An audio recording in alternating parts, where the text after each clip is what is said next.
Discover South Korea, Day 3.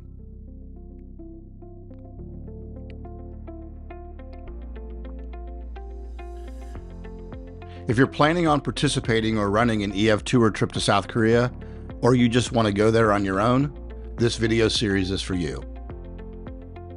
I'm Mike Dalton, and this is Dalton's Detours.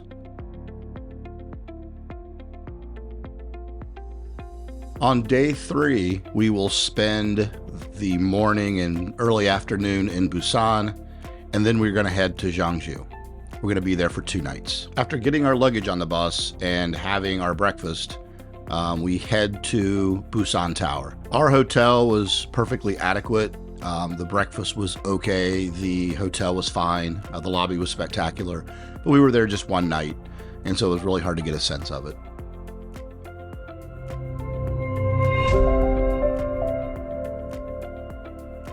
We arrived at Dragon Heads Park outside of Busan Tower a little before 10 a.m. Jenny gave us a little bit of time to kind of wander around the kind of serene setting of the park, and then we went up to the top of the tower. Busan Tower is a 120-meter tower. It was built in 1973. It's actually older than the one in Seoul. There is no transmitting equipment on the tower, so it is really just used as an observation deck. When we got to the top, we had ample time to check out the observation deck and really see some great views of Busan. One deck below, or one area below the observation deck, is kind of what they call a submarine deck, which has got kind of like submarine equipment and funky videos, and it was kind of cool. You could kind of look out onto Busan as if you were looking out of a submarine. Kind of strange, but it was, it was entertaining. All in all, the tower was a really cool experience. We weren't there too long. To be honest, just the right amount of time to see the views, kind of come down, grab snacks, wander around the little area out in front.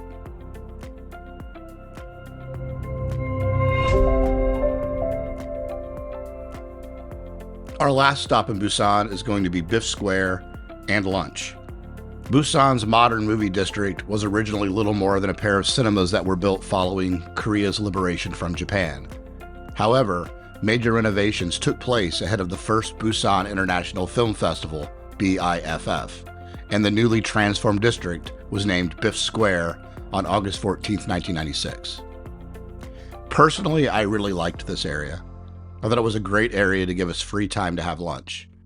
There was street food vendors, coffee shops, restaurants, little streets and alleys to wander, and that's the things I like personally. So when we had the chance to have lunch here, I thought it was a really good location.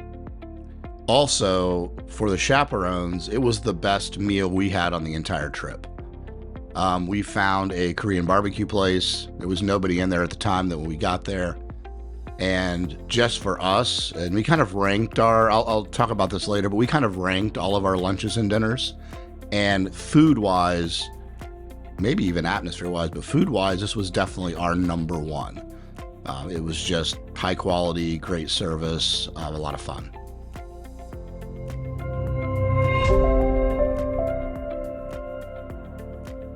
After lunch, we jumped back on our bus.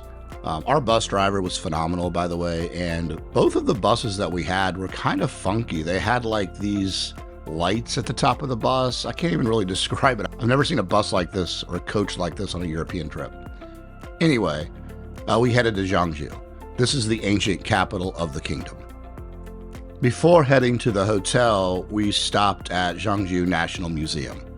The idea was to give us a little bit of a background of the history of Korea and the places we were going to actually see tomorrow when we kind of tour this whole temple and kind of ancient palace area. I have to admit, even as a history teacher, a 42-person tour of anywhere with whisper devices and trying to listen to explanations from a tour guide is not my favorite thing. I have done tons of these on Europe trips, and they're okay, but my personal choice would be just to wander around with a map or some information. On this trip, Jenny would give an explanation on the bus, give us maps and info of the museum or area, and just give us time to wander. Jenny would then hang around to answer any questions. I loved this aspect of the entire trip. And for what was becoming a theme, when we were done with our wander, we had a coffee. this time at Adia's.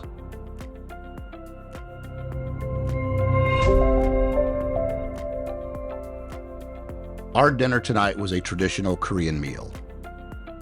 The Chicago group sat on the floor while they ate. Our group was in a different area and we had regular tables. We kind of ranked the food when we were talking about it as okay. It was good. It was wonderfully presented, but the atmosphere got really high marks. This was definitely a unique experience and 100% a good idea for EF to include something like this on the trip.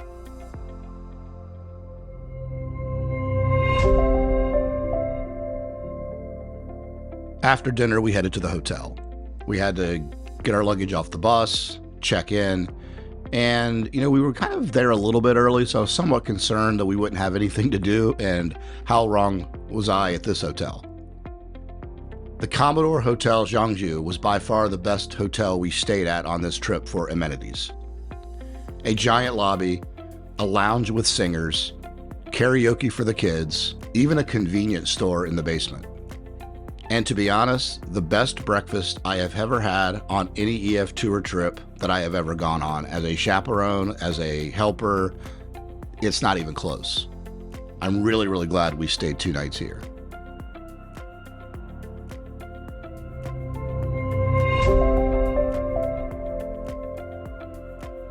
As we chilled out that evening, watching the lounge singers and the kids were down doing karaoke, we kept checking our weather app. The weather the next day looked terrible. And this was going to be the one day that we were really stuck outside all day because we were going to be doing tours of temples and things in the area. It just looked like a lot of rain. So as final preparations, we let all the parents and kids know just to be prepared for the worst. But we were hoping for the best. But as I've learned from being a golf coach all these years, hoping for good weather, it doesn't really make a difference. We were in for a long day. And it was a long day. This is Dalton's Detours.